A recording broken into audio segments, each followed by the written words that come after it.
अस्सलामुअलैकुम दोस्तों, मैं आपका भरपूर स्वागत करती हूँ स्टडी धावक में। और आज हम लोग देखने वाले हैं हड़प्पा सभ्यता का एक लास्ट इम्पॉर्टेंट टॉपिक, हड़प्पा सभ्यता का पतन कैसे हुआ। इतनी बड़ी सभ्यता आखिर कैसे खत्म हुई, आज हम इसके बारे में जानेंगे। तो शुरुआत करते हैं इतिहास की सच्चाई स्टडी धावक के साथ। और स्टडी धावक को जल्दी से सब्सक्राइब कर दीजिए, वीडियो को लाइक भी कर दीजिएगा। अगर आपको क्लासेस पसंद आ रही है तो शेयर भी कर देना। तो सबसे पहले देखते हैं इसके पीछे पतन के क्या कारण है। तो डालिएगा हेडिंग, हड़प्पा सभ्यता का पतन। देखो, इतनी बड़ी सभ्यता थी और इसका अचानक ही पतन हो गया तो बहुत बड़ी बात है, क्योंकि एक नगरीय सभ्यता के रूप में ये आई थी। तो इसके पीछे कुछ कोई एक रीजन नहीं है। जैसा कि मैंने आपको कहा था, हम इनकी लिपि नहीं पढ़ पाए हैं। हो सकता है इनकी लिपि पढ़ने के बाद हमें कुछ एविडेंस मिल जाए, कुछ ऐसी बात पता चल जाए जिससे हमें थोड़ा बहुत पता चल सके कि क्या वजह थी कि इनकी हड़प्पा सभ्यता खत्म हुई। लेकिन लगभग लगभग जो हमें एविडेंस मिले उसके आधार पर कुछ कुछ अनुमान लगाए हैं हर एक इतिहासकार ने। तो उसी के आधार पर हम लोग इसके पतन के 5-6 कारण को देखते हैं, जिसमें से 2 कारण तो सबसे मेनली माने जाते हैं कि हो सकता है ये कारण सबसे ज्यादा रहे होंगे। ठीक है, तो देखो, सबसे पहले हम ये समझते हैं कि पतन का मतलब क्या होता है। अगर कोई सभ्यता के लोग, उनकी संस्कृति, उनका कल्चर धीरे धीरे खत्म होने लग जाए तो उसको पतन कहते हैं। यानी कि मैंने आपको सभ्यता का मतलब बताया था कि ये हड़प्पा सभ्यता किसी पर्टिकुलर एरिया में रहने वाले लोग, उनका रहन सहन, उनका रीति रिवाज से रिलेटेड है। बट अचानक ही इन लोगों की संख्याओं में कमी आ जाए, यानी ये लोग मतलब एक तरीके से जिस जगह पे ये लोग रहते थे वो समाज खत्म हो जाए। जैसे कि डायनासोर का युग आया था, क्या हुआ था उसमें, एक उपग्रह के टकराने की वजह से डायनासोर की प्रजाति पूरी तरह समाप्त हो गई थी, एक कंकाल का ढेर हमें मिला।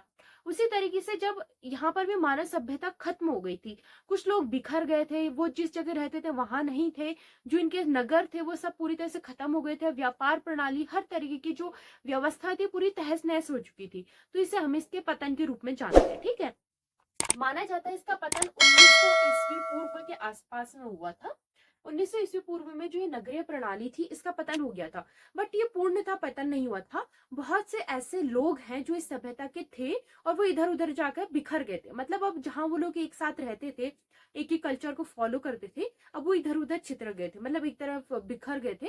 तो अब क्या है, ये 1900 ईस्वी पूर्व तक का लगभग लगभग इस सभ्यता का अंत हो गया था। ठीक है, तो इसके बाद जो हम पढ़ते हैं वो हम वैदिक समाज को पढ़ते हैं।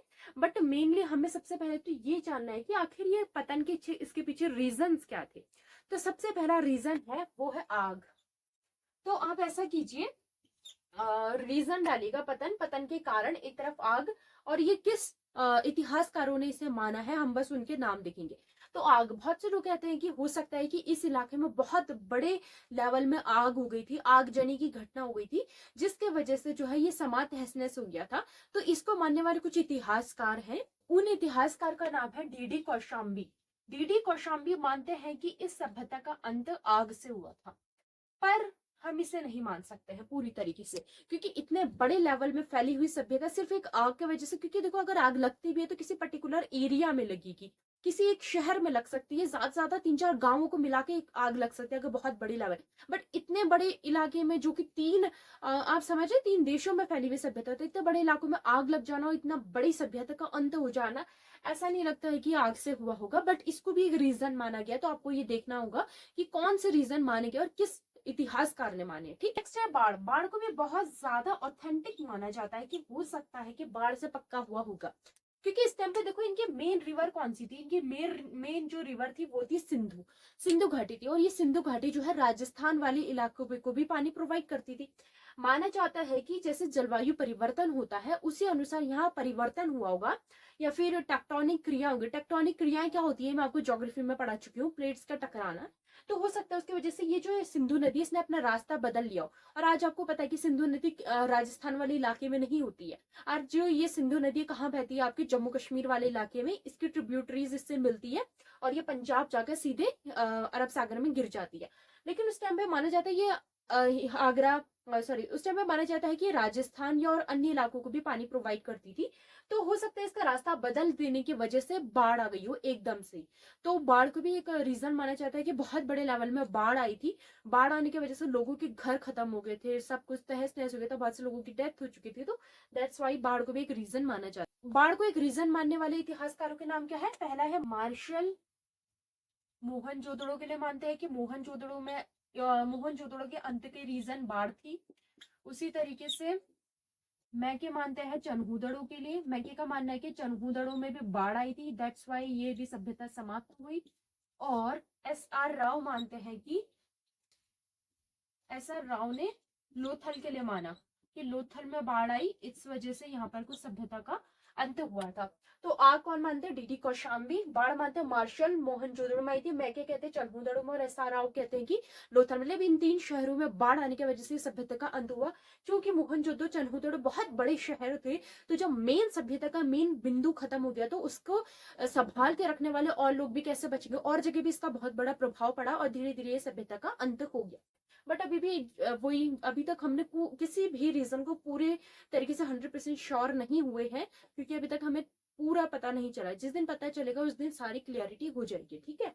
अब तीसरा भी सबसे ज्यादा, बाढ़ और तीसरा ये जो है आर्यों का आक्रमण, ये सबसे ज्यादा माना जाता है रीजन के रूप में कि ये पक्का हुआ होगा, आर्यों का आक्रमण। अच्छा, सबसे पहले ये क्या है मैं बताती हूँ। पहले लिख लेते हैं कि ये किस किस वैज्ञानिक ने इसे माना है। व्हीलर, गार्डन चाइल्ड,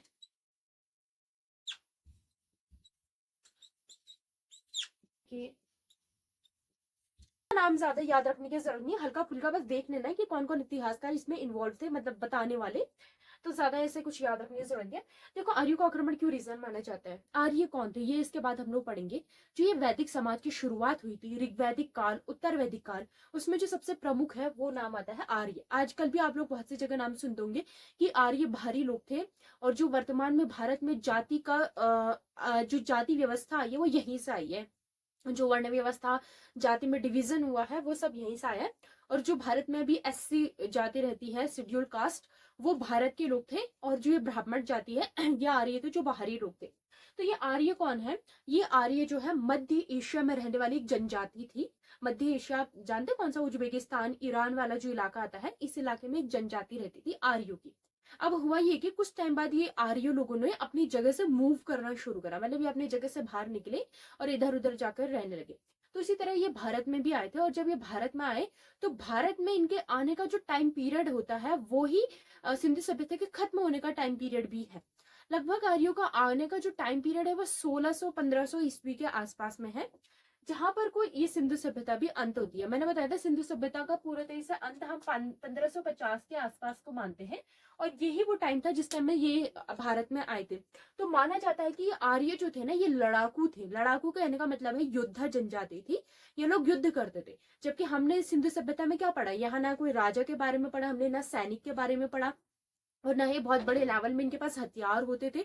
तो माने जाता है सिंधु सभ्यता वासी जो थे वो शांति प्रिय थे, वो व्यापार में ज्यादा ध्यान रखते थे। युद्ध कला जैसी उनके अंदर वो कला नहीं थी। बट ये क्या था, ये पूरी तरीके से कहते हैं युद्ध करने वाले लोग थे। तो इन्होंने इनके साथ युद्ध करा और इनके इलाके को कब्जा लिया। और कब्जा करने के बाद इन लोगों को भगा दिया। बहुत से लोगों की युद्ध में डेथ हो गई। और कुछ लोग जो है इन्हीं के अंतर्गत गुलाम बन गए, जिन्हें इन्होंने दस्यु कहा। दस्यु मतलब काले लोग, या दास, दस्यु मतलब इन्हें अपना दास बना लिया, जो बाद में ही शेड्यूल कास्ट के रूप में आते हैं। अभी कितना सच है ये हम लोग वैदिक काल में देखेंगे। फिलहाल तो माना जाता है कि जब ये आर्य आए उसी टाइम पे इनका आक्रमण हुआ। इन लोगों ने यहाँ के लोगों को हराया और इनके इलाकों में कब्जा कर लिया। और उसके बाद इसी इलाके में हम आर्यों के बारे में पढ़ते हैं, क्योंकि ये जैसे ही सभ्यता खत्म होती है इसकी जस्ट बाद वैदिक काल शुरू होता है। इनके डायरेक्ट बाद हम वैदिक काल को पढ़ते हैं। तो ये बहुत ज्यादा माना जाता है कि आर्यों का पक्का यहाँ पे आक्रमण रहा होगा, क्योंकि हमने इसके पीछे देखो बहुत से हमें एविडेंस मिले। एक एविडेंस हमें ये मिला है कि ये लिख भी लेना कि आर्यों के आक्रमण की वजह से मैंने कहा था आपको, मोहनजोदड़ो को हम मुर्दों का टीला कहते हैं, क्योंकि इस इलाके से हमें बहुत बड़े लेवल में मानव कंकाल मिले हैं। मानव कंकाल का एक ही जगह पर मिलना, इसका मतलब ये है कि इनकी डेथ लगभग एक टाइम पर रही होगी। ठीक है, नंबर 1 रीजन कि यहाँ पे एक साथ ही बहुत ढेर सारे मानव कंकाल मिलते हैं। दूसरा, उन मानव कंकालों में अस्त्र के पैने घाव है। पैने घाव का मतलब क्या है, जब तलवार चलती है तो वो ऐसे तिरछी तरीके से मारती है। आपने देखा होगा युद्ध में, जब युद्ध में ऐसे मरते हैं तो वो ऐसे ऐसे वार होता है, कुछ इस प्रकार से होता है। तो वो हड्डियों में ना जो इस तरीके के घाव मिले, जो कि नॉर्मली नहीं हो सकता, गहरे घाव है। इससे ये पता चलता है कि किसी ने इन पर बहुत जोर से प्रहार किया था। और ऐसे घाव बहुत सी हड्डियों में मिले। इट मीन्स इसका मतलब सीधा है कि यहाँ पर को बहुत से लोगों के ऊपर आक्रमण हुआ था, उनके घाव की वजह से फिर ये लोग मरे हैं, मतलब उन पर आक्रमण किया गया है, उनको मारा गया है। एक दूसरा दूसरा रीजन ये पता चला, पहला कि एक ही जगह से हड्डियों के कंकाल मिलते हैं, बहुत सारे लोगों की एक ही जगह से हड्डियों के कंकाल मिलते हैं। दूसरा, इन हड्डियों के कंकाल में अस्त्र के पैने घाव है, अस्त्र के पैने घाव है, अस्त्र के पैने घाव। और तीसरा इंपॉर्टेंट रीजन कि यहाँ पर हमें इस इलाके में बहुत से नए औजार मिलते हैं। औजार बोलते हैं हथियार, जो युद्ध के लिए हथियार है, वो हथियार जिनका यूज सिंधुवासी कभी नहीं करते थे, लेकिन इनका जो ये हथियार है इनका यूज इन्होंने करा था, आर्यों ने। तो जिन हथियारों का यूज सिंधुवासियों ने नहीं करा, वो ही हथियार उनकी इलाके से बहुत बड़े मात्रा में मिलना, इसका मतलब सीधा सा है कि ये बाहरी लोगों के होंगे हथियार, जिन्होंने इनके साथ युद्ध करा और उसके बाद वही वो हथियार रह गए। तो एक ही जगह से हमें बहुत ढेर सारे नए टाइप के हथियार मिलते हैं। तो लिखना है एक ही जगह से अनेकों नए हथियार मिले, अनेकों नए हथियार मिले, हथियार मिले। तो इसके पीछे भी ये रीजन माना जाता है कि आर्यों ने इन पर आक्रमण किया था। और इनके जस्ट और चौथा, इनके जस्ट बाद वैदिक काल की भी शुरुआत होती है। और वैदिक काल में जो इनका ऋग्वेदिक ग्रंथ है उसमें हम दस्यु के बारे में पढ़ते हैं।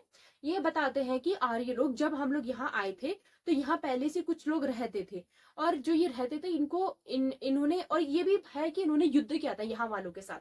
अब हम डायरेक्टली कनेक्ट कर सकते हैं, इससे पहले तो आर्य सभ्यता, सॉरी, सिंधु सभ्यता रहती थी, जब आर्य लोगों ने अपनी बुक में लिखा है कि हमने यहाँ के रहने वाले लोगों के साथ युद्ध किया था, इट मीन सिंधु सभ्यता वालों के साथ युद्ध किया था, और उसके हमें इतने एविडेंस भी मिलते हैं। तो इन्होंने अपनी बुक में लिखा कि हमने यहाँ के लोगों के साथ युद्ध करा, और उसके बाद बहुत से लोगों को गुलाम बनाया, और उनको बाद में नाम दिया गया था दस्यु, दास या दस्यु इनको नाम दिया गया था, जो कि इनके दास के रूप में फिर काम करते। तो मतलब ये रीजन तो पक्का है कि आर्यों का आक्रमण हुआ था, लेकिन हम इसे पूरी तरीके से क्यों नहीं मानते हैं? इसलिए नहीं मानते कि अभी भी हमें लगता है कि हो सकता है ये इन्होंने आक्रमण जरूर किया, पर पूरी सभ्यता ही खत्म हो गई, ये अभी भी नहीं मानते। माना जाता है कि इनका आक्रमण हुआ था, लेकिन कुछ इलाकों में हुआ था भारत के, पूरी सिंधु सभ्यता के इलाके में इनका आक्रमण नहीं हुआ था।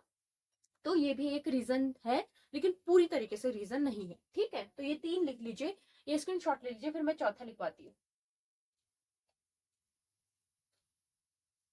पता है जलवायु परिवर्तन।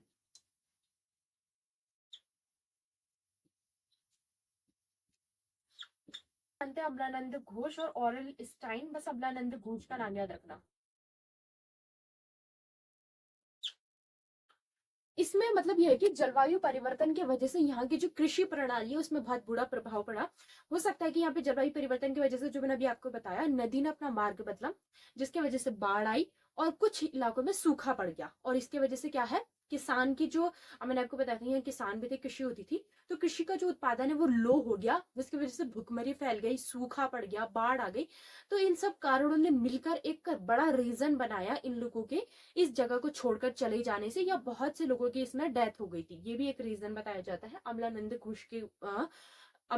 घोष ने बताया है। और ये रीजन भी थोड़ा थोड़ा सही, क्योंकि बाढ़ भी आई थी, तो इसको भी माना जाता है। ठीक है, अब नेक्स्ट देखते हैं। भूतात्विक परिवर्तन भी वही है, मतलब कि भूमि के बदलाव, यानी कि प्लेट टेक्टोनिक की वजह से नदी का परिवर्तन हुआ, जिसकी वजह से बाढ़ आई, तो वो सब हम बाढ़ में देख चुके हैं। एक है भूकंप। माना जाता है कि क्योंकि ये जो लोग थे ये कहाँ रहते थे, उत्तर भारत वाले इलाके में। और आपको तो पता ही है कि उत्तर भारत वाला इलाका कैसा है, भूकंप वाला क्षेत्र है, यहाँ पे सेंसिटिव जोन है। तो यहाँ पे भूकंप उस टाइम, ऐसा तो नहीं है अभी आते हैं, हमेशा से भूकंप आते थे, बट हम डिटेक्ट अब करने लग गए हैं। तो यहाँ पे कोई भूकंप आए जिसकी वजह से बहुत बड़ी व्यवस्था तहस नहस हो गई, क्योंकि हिमालय के पास में भी बहुत से रहते थे। तो ये भी एक रीजन माना जाता है, इसे मानते हैं, डेल्स ने माना। ठीक है, अब जो रीजन है उसमें आप नाम वाम मत लिखिए, इतना नाम नहीं पूछते, बस आप रीजन सुन लीजिए, मतलब रीजन लिख लीजिए। किस वैज्ञानिक ने बताया, अब मैं वो नहीं बताऊंगी, जितना मैं इंपॉर्टेंट है मैंने बता दिया है। अब नेक्स्ट रीजन माना जाता है इनका विदेशी व्यापार में गतिरोध। यानी कि जो इनका, आपको पता है, ये इनका विदेशी व्यापार बहुत बड़ी लेवल में होता था, विदेशी व्यापार में गतिरोध। तो और इनकी इकोनॉमी भी किससे जुड़ी हुई थी, इनके व्यापार से। जब माना जाता है कि इस टेम्पर को जो मेसोपोटामिया सुमेरियन सभ्यता वाले थे, उन लोगों ने इनके साथ व्यापार करना कम कर दिया था। विदेशी व्यापार में गतिरोध आने की वजह से, व्यापार कम हो जाने की वजह से इनकी व्यवस्था चरमरा गई, आर्थिक व्यवस्था। तो क्या हुआ था, विदेशी व्यापार में गतिरोध का मतलब कि विदेशों से इनका जो व्यापार चलता था वो धीरे धीरे कम हो गया। और किसी भी अर्थव्यवस्था की नींव, और देखो किसी भी समाज की एक नींव होती है अर्थव्यवस्था, और जब आपकी अर्थव्यवस्था ही चरमरा जाए तो फिर बहुत ज्यादा प्रॉब्लम होती है। इसी पे पूरी तरीके से नहीं माना जाता, क्योंकि विदेशी व्यापार में एक दो लोगों से गतिरोध रहा होगा, पूरी तरीके से नहीं। और दूसरा, इनका व्यापार सिर्फ बाहरी लोगों से नहीं, आंतरिक लोगों से भी होता था। इनके पास संसाधन भरपूर मात्रा में थे। और अर्थव्यवस्था सिर्फ व्यापार में ही नहीं थी, कृषि में थी, पशुपालन में थी। हाँ, बहुत बड़ा लेवल व्यापार का था, बट इसका मतलब ये नहीं है कि पूरी तरीके से हम इसी को मानकर खत्म हो जाए व्यवस्था, ठीक है। अब नेक्स्ट देखिए, कैनेडी मानते हैं महामारी को। महामारी का मतलब ये है कि यहाँ पर कोई बीमारी फैल गई थी, जैसे कि कोरोना वायरस। वैसे और कोरोना वायरस के लिए वर्तमान में बहुत सी चेकअप हुए, बहुत सी चीजें हुई और हमारे लिए एक वैक्सीन बन गई थी। बट इस टाइम पे इतना ज्यादा तो बहुत लोग जानते नहीं थे, तो कोई महामारी महामारी फैली तो इतना उस टाइम पे तो कुछ लोग ज्यादा जानते नहीं थे दवाइयों वगैरह के बारे में। तो महामारी फैली, और महामारी फैलने की वजह से बहुत बड़े लेवल में लोगों की डेथ हो गई। महामारी फैलने की वजह से आप समझते हैं इस टाइम में क्या क्या प्रॉब्लम हो जाती है। तो ये भी एक रीजन माना जाता है कि यह महामारी फैल चुकी होगी। तो ये कुछ इम्पोर्टेंट है। वैसे और भी बहुत से लोग हैं जो अलग अलग अपनी थ्योरी बनाते रहते हैं।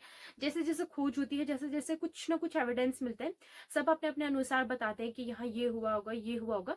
बट अभी तक का कंफर्म नहीं है। ज्यादातर कंफर्म के जो हम पास पहुंचे हैं वो आर्यों का आक्रमण और बाढ़, इन दोनों के हम बहुत है। मेरे अनुसार शायद ऐसा हुआ होगा कि कुछ इलाकों में इनके बाढ़ आई होगी और वो इलाका बहुत ज्यादा प्रॉब्लमेटिक हो गया होगा, तो वहां से लोगों ने छोड़ के चले होंगे, कुछ लोगों की डेथ हो गई होगी। और दूसरा, जहां पर आर्य आए थे, आर्यों ने आक्रमण किया था, वो बहुत बड़े इलाकों में इन्होंने अपना कब्जा करा। तीसरा, कुछ इलाकों में जैसे कि जम्मू कश्मीर, उत्तर भारत के ऐसे इलाके जहां भूकंप बहुत ज्यादा आते हैं, वहां पर विनाश, मतलब जहां तक मुझे लग रहा है कि हर का रीजन ने थोड़ा थोड़ा अपना कंट्रीब्यूशन करके इस सभ्यता को पूरी तरीके से समाप्त किया है। और हो सकता है कि उस टाइम में किस्मत ऐसी रही हो कि ये सारे रीजन एक के बाद एक घटते रहे हों, जिसकी वजह से ये सभ्यता खत्म हो। बट अभी तक हम, जैसे कि मैंने बताया, जिस दिन लिपि पढ़ ली जाएगी उस दिन सारी चीजें कंफर्म हो जाएगी कि क्या रीजन थे कि ऐसा सब कुछ हुआ। ठीक है, तो ये है आपके रीजंस हड़प्पा सभ्यता के खत्म होने के पीछे के। तो ये सारे आप लोग लिख लीजिए, स्क्रीनशॉट ले लीजिए। ठीक है, तो चलिए अब यहाँ पे मैं करती हूँ क्लास का एंड, और हम कल देखेंगे इसके आगे की बातें। अल्लाह हाफिज।